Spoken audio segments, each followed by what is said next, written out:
Hello everyone. In our previous videos, we have seen the theoretical portion of the shunt parameters of a transmission line. Now, we will do some numerical examples on the topics which we have studied in our previous videos. Let us see a very beautiful example which is quite different and it will not be possible to find it in many of the textbooks also. Let us see what's the example.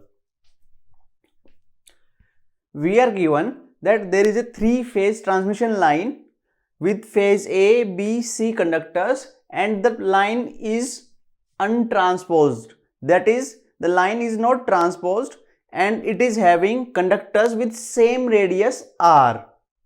All the three-phase conductors are having equal radius and the distance between these phase conductors are capital D and DAC will become 2 times of capital D.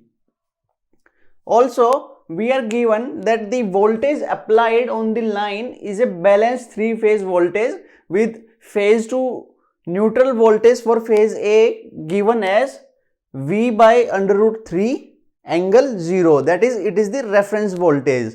So, as we already seen that if VAN is taken as a reference voltage and the system is with balanced three-phase voltages, then VAB can be written as V angle 30 degree. That is, the line voltage is root 3 times the phase voltage in magnitude and leads the reference by 30 degree. So, VAB will be V angle 30 degree. Now, it is easy to write VBC and VCA. We just have to shift the VAB by minus 120 degree. So, subtracting minus 120 degree from 30 will give me minus 90 degree. And similarly, VCA can be written as V angle 150 degree or minus 210 degree, minus 210 degree. Since the voltage applied or system is three phase and with balanced applied voltages, so we can say that the charges on the three conductors at a given point of time will be algebraically equal to 0. That is, their sum will be equal to 0. That is, QA plus QB plus QC will be equal to 0. Now, we are asked to determine the charge on one of the conductors per unit length, and also we should try to find the charging current in that conductor. Now, let's see how to determine that. As usual, we will try to find the potential difference between two phases. So, VAB. So, for VAB, this is position 1 and this is position 2. Okay. So, VAB can be written as 1 by 2 pi epsilon QA natural log D2 by D1. So, for this conductor, D2 is equal to this distance capital D and D1 will be equal to its own radius R. So, it will come out to be D by R. Similarly, for charge QB, this conductor, the position 2 is as good as its own radius, that is, it is R, and D1 will be this distance capital D. That is why I have written it as natural log R by D. Similarly, for charge QC, D2 will be this distance between 2 and 3. So, it will be D and D1 will be twice of D, 2D. So, it will come out to be this. On simplifying, this will come out to be 1 by 2. That's what I have written here and putting its value equal to V angle 30 degree. Let us say it is equation 1. Now, let's write the equation for VAC. Now, for VAC, this part will be position A and this charge will be at position 2. For QA, D2 is equal to this total distance 2D and D1 will be equal to its own radius. So, it will be QA natural log 2D by R.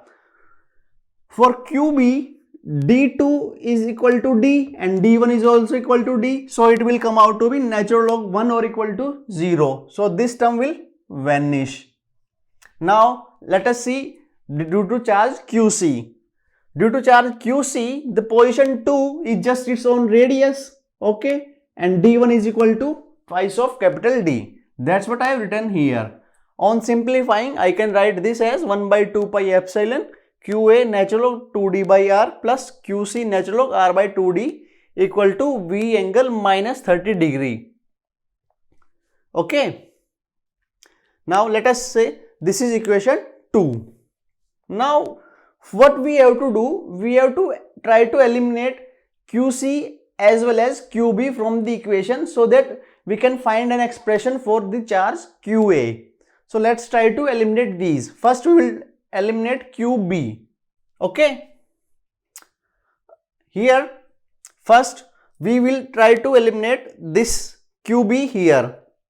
In VAB, QB is here. I will try to eliminate this.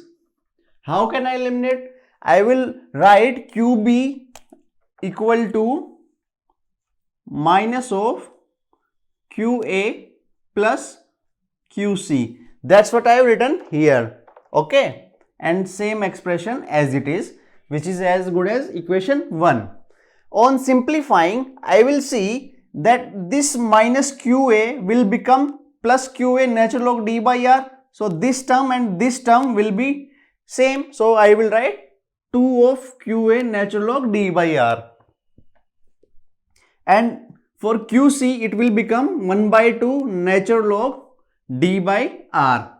That is QC natural log 1 by 2 into D by R. It implies I can write that 2QA natural log D by R plus QC natural log D by 2R can be written as 2 pi epsilon V angle 30 degree. Let us say it is equation 3.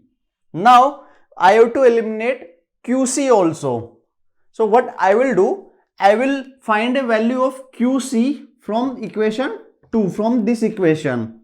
So QC can be written as 2 pi epsilon V angle minus 30 degree minus QA natural log 2D by R into 1 by natural log R by 2D. I will put this value of QC in equation 3 and I will get this equation. So now what I will do, I will multiply this both side of this equation after putting the value of QC in equation 3 by natural log R by 2D so that this term goes here. So I can write 2QA natural log D by R, taking this term inside the bracket, I will get 2QA natural log D by R into natural log R by D. I multiplied this, okay, plus 2 pi epsilon V angle minus 30 degree into natural log D by 2R minus QA natural log 2D by R into natural log D by 2R, which is equal to 2 pi epsilon V into natural log R by 2D angle 30 degree. On solving this, I will find that QA depends upon the voltage applied, okay, as well as the radius of the conductor and the distance or spacing between the conductors. In this way, I can find that the charge per unit length can be written by this expression. Now we know that current is given by I is equal to dq by dt. So charging current will be dqa by dt in phase A conductor. Now we know from circuit theory that in phasor domain d by dt is replaced by j omega. So I replace d by dt by j omega. So charging current will be j omega qa, where the value of QA can be written from this expression. In this way, I can find the charging current also if I know the potential difference and the spacing between the conductors and the radii of the conductors. So we do not require the calculation of capacitance also. But you see, since I know all these parameters, I can also find the capacitance of the line. Now let us see in the next example how to calculate the capacitance of a single phase transmission line when we consider the effect of earth on it. We will see in the next slide. Now let's find the capacitance of a single phase transmission line if we consider the effect of earth on it. As we already seen in theory that we derived an expression for the capacitance of three phase transmission line when we consider the effect of earth. Now let us see what kind of expression we get for single phase transmission line. As we already seen that in three phase transmission line, the capacitance was given as 2 pi epsilon natural log D equivalent by DSC minus natural log H GMD equivalent upon H GMR equivalent, where H represented the distance between image conductors. So let us see whether we get such kind of expression for single phase or not. Let us say that we are given a single phase transmission line with charge plus QA and radii R and charge minus QA with radius R, and the distance between them capital D. Okay. Also, we consider that these conductors are at a height h above the ground. So, if we want to consider the effect of earth on the capacitance, what we need to do? We need to remove this earth. Okay, I have removed this earth and put image conductors at equal distance from this plane. So let us say it is height h, and this is minus QA with radius R. Okay, and this is at height h with plus QA and radius R, and this is distance D. Okay, now I can write this as H12. Similarly, this distance is also equal to H12 because it is a diagonal of a rectangle only. Okay, and this distance is 2h. Now let's find the value of the capacitance. Now you see, to find the value of the capacitance, we need to find the potential difference. So potential difference VAB. Let me rub this.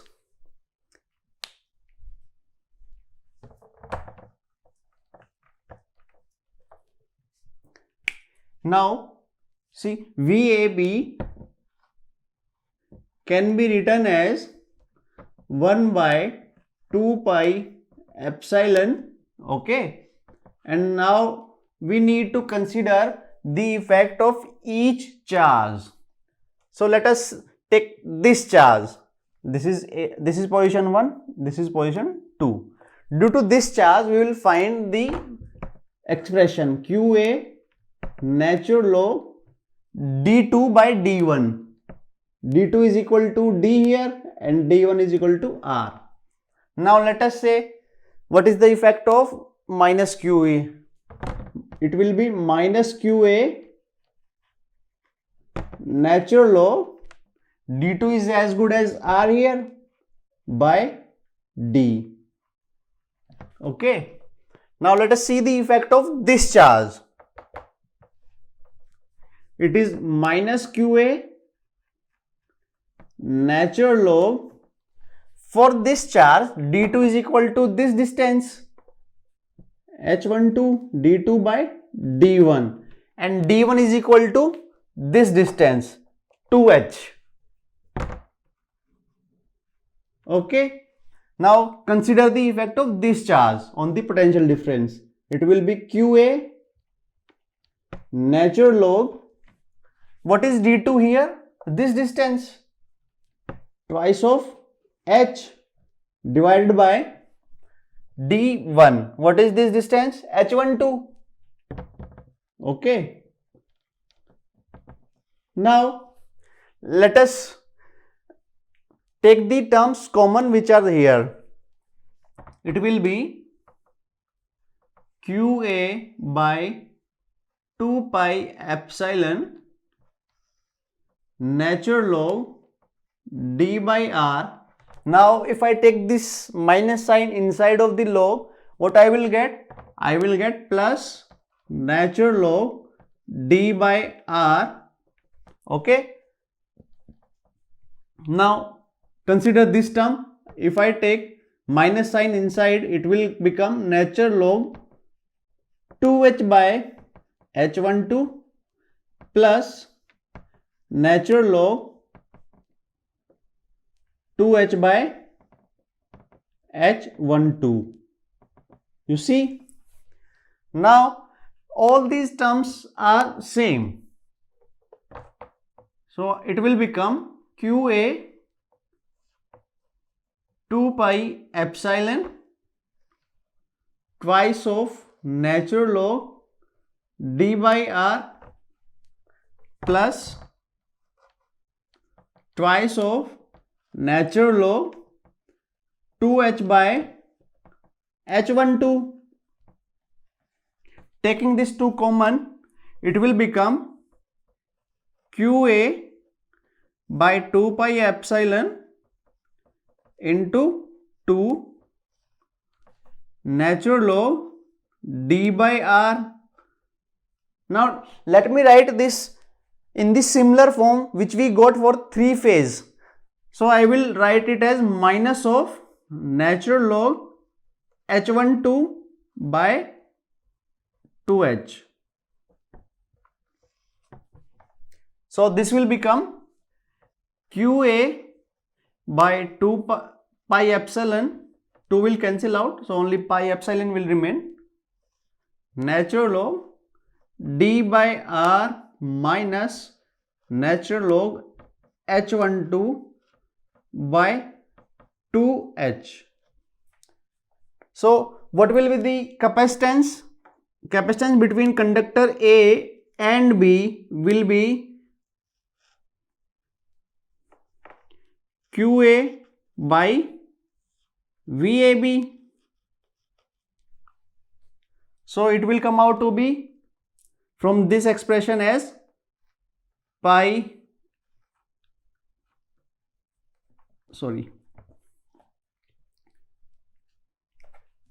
this is VAB. So this will come out to be QA divided by QA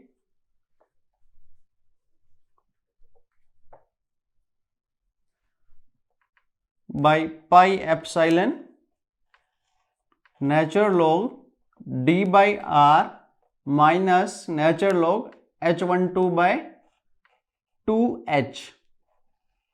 QA will cancel out, so this will become pi epsilon divided by natural log d by r minus natural log h12 by 2h farad per meter. Now see, this is the capacitance between phase A and B. So what will be the capacitance between phase A and neutral? You see, this is phase A, this is phase B. Let me use another marker. This is phase A, this is phase B.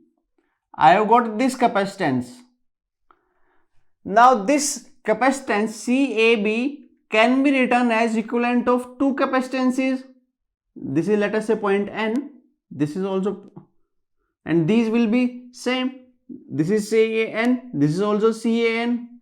So we see that CAB is equal to series combination of these two, CAN in series.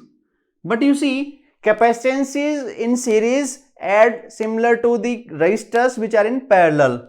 So this is equal to 1 by 2 CAN. It implies capacitance with neutral is given as twice of CAB, or multiplying this equal to 2, it will give me CAN is equal to 2 pi epsilon natural log d by r minus natural log H12 by 2H farad per meter. Now you see the expression which we got for three-phase line, it was nothing but Can is equal to 2 pi epsilon natural log D equivalent by DSC minus natural log H GMD equivalent upon H GMR equivalent, where H GMD was nothing but the equivalent GMD between the conductor and the image, and H GMR was nothing but the equivalent GMR between the conductor and its own image. So here GMR is equal to twice of H into twice of H, its under root, that is 2H into 2H, its under root, which will be only twice of H. Similarly, GMD will be H12 into H12, its under root, which is equal to H12 only. So we see this formula which we derived for three-phase line is equally applicable if we know how to calculate these equivalent GMDs and GMR and equivalent distances. So we see that the same formula is applicable for both three-phase as well as single-phase lines. Now if you find that these lectures are helpful to you, then it is requested that you please share and subscribe my YouTube channel and press the bell icon also, so that you can get the notification for the new videos. We have also created a Telegram group which is open for all for doubt discussion on the topics which we have covered in these video lectures. The link of that channel is given in the description of this video. Thank you.